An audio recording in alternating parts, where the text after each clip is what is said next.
St. James, Jamaica, an irate vendor disciplines a Chinese national after she put her hand on her picnic.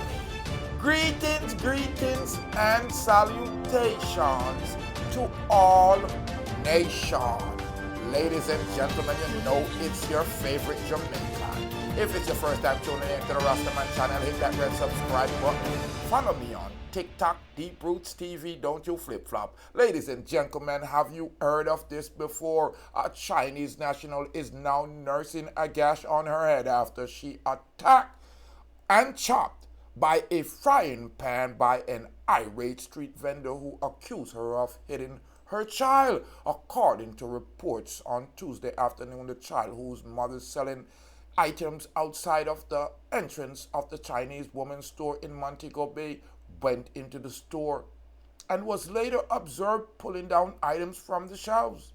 The owner, whose identity is being held because of security reasons, reportedly reprimanded the child and ushered the child out of the store. After the child was put out of the store, she reportedly told her mother that the store owner hit her rotted.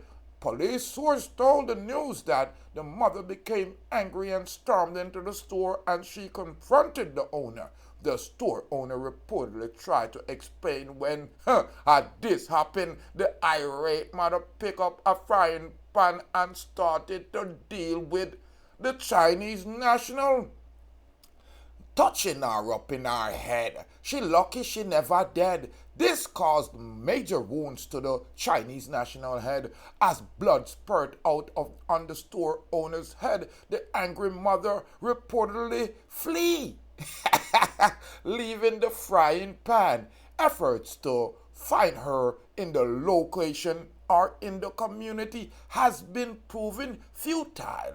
The incident has once again raised concern about the re-emergence of vendors along certain streets since operating Restore Pride, which was designed to keep them out of Montego Bay Business District, was relaxed ahead of the February 26 local elections and never reinstated. Members of the business community who are unhappy with this attack on their colleagues are calling on the Montego Bay Mayor Richard Vernon to reactivate the initiatives, and which they say was working well.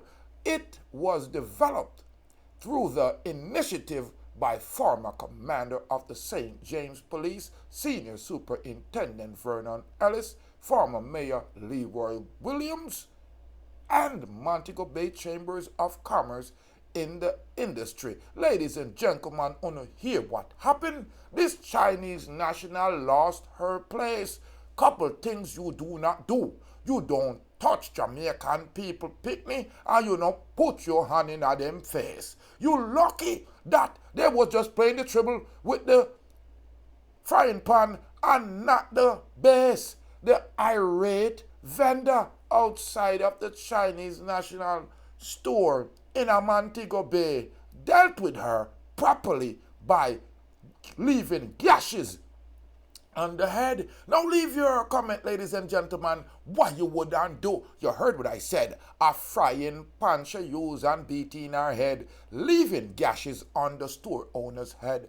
And she fled. No one know where she is and no one now go say. Ladies and gentlemen, let me know if this is part of the issue in Jamaica, where the children of today cannot be disciplined, or maybe the Chinese national pass or place gone touch up this little girl as the irate vendor re-enter them, grab off a frying pan off of the counter and dealt with Hing Shing Shang Shim, the Chinese national. Ladies and gentlemen, subscribe, like and share to the Rastaman channel. Build up the Rastaman panel. I'm Rastafari Soldier here of Deep Roots TV. More life, more joy, and more happiness. Stay blessed. Pick up Deep Roots TV. Respect. Make sure you tune in the air every time.